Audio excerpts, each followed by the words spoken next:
Hoy nos adentramos en el testimonio del oficial Luis Alberto Tucu Sarvera, protagonista de una de las misiones aéreas más salvajes y extremas de la Guerra de Malvinas.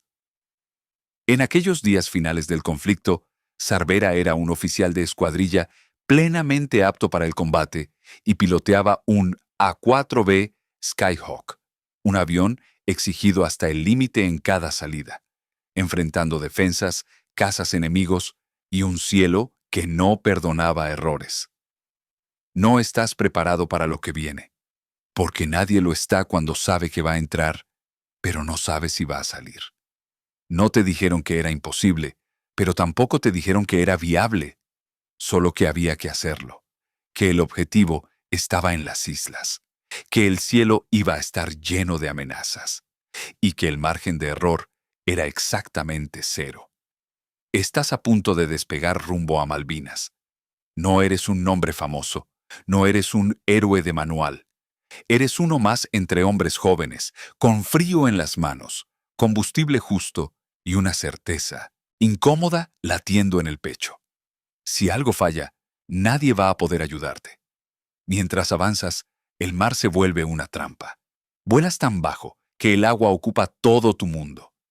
No hay radar que te cubra, no hay escolta que te proteja, solo tú, la misión, y el enemigo esperando. Lo que está a punto de ocurrir no aparece en los resúmenes rápidos de la guerra. No es una gran batalla.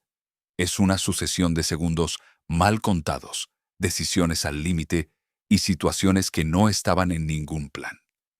Porque en Malvinas, muchas veces, la guerra no se peleó con superioridad, se peleó con audacia y con hombres que siguieron adelante cuando lo lógico habría sido darse la vuelta. Esta es una de esas historias. Y empieza ahora.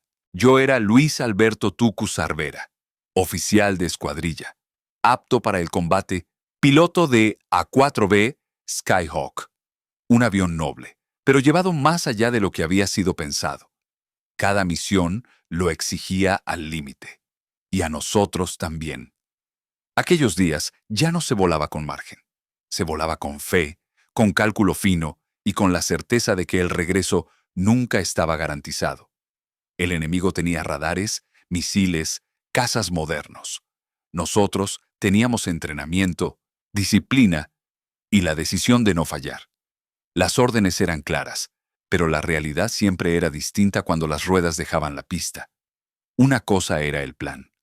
Otra, muy diferente, era enfrentarse al clima, a la navegación precaria y a un cielo que podía volverse mortal en segundos.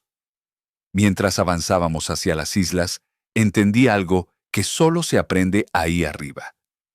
En Malvinas, no combatías solo contra el enemigo. Combatías contra el tiempo, contra el combustible, contra tus propios límites. Y lo que estaba por venir no iba a ser una misión más. Iba a ser una de esas salidas que te acompañan toda la vida, si es que lograbas volver para recordarla. La misión no empezó en el aire. Empezó mucho antes, en tierra, cuando todo empezó a salir mal, incluso antes de despegar. 2 escuadrillas debían atacar juntas, pero durante el reabastecimiento en vuelo, algo falló. Una lanza no acopló bien, hubo fuga de combustible y uno de los aviones comenzó a sobrecalentar la turbina. En el Atlántico Sur, eso no era una avería, era una sentencia de muerte. El jefe de escuadrilla tuvo que abortar, y en segundos la responsabilidad pasó a otro. Luis Alberto Sarvera quedó al mando de su grupo, con 2 numerales a cada lado. No había tiempo para discutir, ni margen para dudar. Se reordenó la formación en pleno vuelo, y la misión siguió adelante.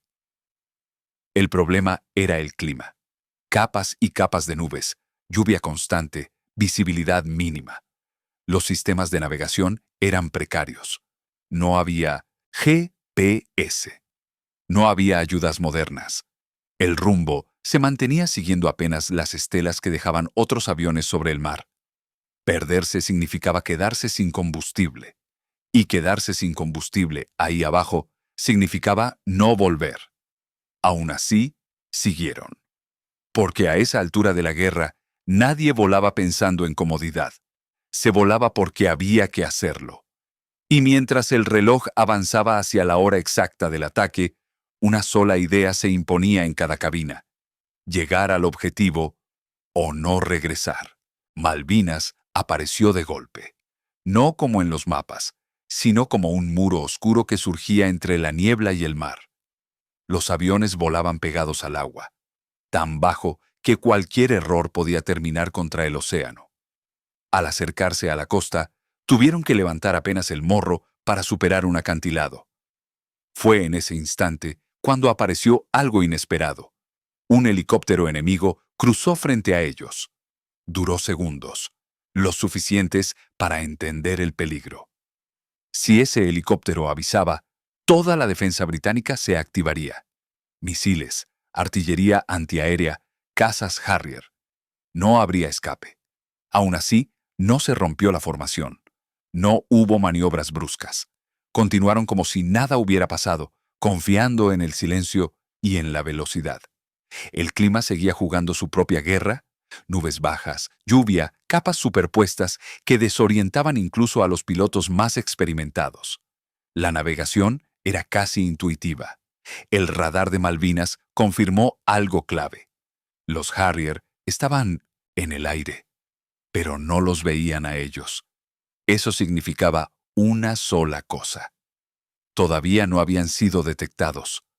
La hora del ataque se acercaba. Las bombas colgaban bajo las alas. El combustible era justo. No había margen para rodeos ni para errores. A partir de ese punto, ya no se trataba solo de llegar. Se trataba de atacar. La orden llegó seca, sin dramatismo. Era ahora. Abajo, el terreno se abrió de golpe entre las nubes. Posiciones enemigas, vehículos, tropas concentradas. Todo apareció en segundos, como si el velo se hubiera corrido solo para mostrar el blanco. No había tiempo para analizar, solo para ejecutar. Los primeros aviones atacaron. Las bombas cayeron casi a ciegas, guiadas más por instinto que por instrumentos. Las explosiones levantaron columnas negras de tierra, metal y fuego. El suelo pareció hervir. Desde arriba no se distinguían detalles, solo el resultado brutal del impacto. Cuando le tocó entrar, el aire estaba lleno de polvo, humo y fragmentos. La visibilidad era mínima. Se avanzó igual. Se alineó el avión. Se soltaron las bombas. El estallido fue inmediato. Debajo, todo quedó envuelto en caos. Vehículos destrozados, estructuras volando por el aire, tropas dispersándose sin orden. El objetivo había sido alcanzado, pero nadie tenía tiempo para confirmarlo. Porque en ese instante empezó la parte más peligrosa de la misión: la salida. Desde tierra comenzó a subir fuego antiaéreo, trazadoras cruzando el cielo, explosiones demasiado cerca. Y entonces apareció el verdadero peligro: un misil. La advertencia llegó tarde. No había margen para pensar. Se viró con violencia, casi rozando el suelo. El avión tembló. El misil pasó tan cerca que pudo verse su estela. Para aligerar peso, se soltaron los tanques externos. El avión quedó desnudo, sin combustible extra, sin bombas, sin margen. Y aún así, seguía volando. Pero la amenaza no había terminado. La salida no fue limpia. Nunca lo es. El avión volaba tan bajo que el mar parecía una pared sólida delante. Cada segundo exigía correcciones mínimas para no tocar el agua. No había margen para ganar altura. Arriba estaban los cazas enemigos, abajo la artillería y el océano. Por un momento, apareció una sombra en la superficie, una silueta que acompañaba al avión, pegada al agua. Durante unos segundos pareció otro caza. La mente reaccionó antes que la razón. Se buscaron reflejos, se esperó el impacto, el disparo que nunca llegó. Recién entonces se entendió la verdad. No era un enemigo, era la propia sombra del avión proyectada por el sol bajo. No hubo alivio, solo concentración. Y entonces, sin aviso, surgió frente a ellos. Una fragata británica. Apareció de la nada, atravesada en la ruta de escape. Hasta ese instante, solo había existido mar y cielo. Ahora había acero, antenas, cañones apuntando. Si los detectaban, no habría tiempo ni espacio para maniobrar. La decisión fue instantánea. Seguir bajo. Más bajo. Todavía. El avión rozó literalmente el agua. Se vigiló cada ala, cada vibración. Un movimiento brusco y todo terminaba allí. La fragata pasó a un costado, tan cerca que podía distinguirse su silueta completa. Nadie disparó. Nadie reaccionó a tiempo. Habían pasado. Con el combustible al límite y el cuerpo exhausto, el rumbo al continente se hizo eterno. Capas de nubes, lluvia, silencio absoluto en la radio. Hasta que, finalmente, la costa apareció entre la bruma. La pista estaba allí. Habían vuelto. Pero la misión no terminó cuando las ruedas tocaron tierra. Terminó cuando se miró el avión detenido. Y se descubrieron los impactos en el fuselaje. Habían sido alcanzados. Y aún así, habían regresado. Recién en tierra, se entendió la magnitud de lo vivido. Al bajar del avión, el silencio pesaba más que el ruido del combate. Los mecánicos señalaron el fuselaje. Perforaciones limpias, impactos de artillería antiaérea que habían entrado desde tierra. Disparos que, por centímetros, no habían tocado algo vital. No fue suerte. Fue límite. La misión había sido cumplida. El objetivo había sido alcanzado. Y eso, en Malvinas, ya era una victoria. No hubo celebraciones. Nadie levantó los brazos, porque todos sabían algo.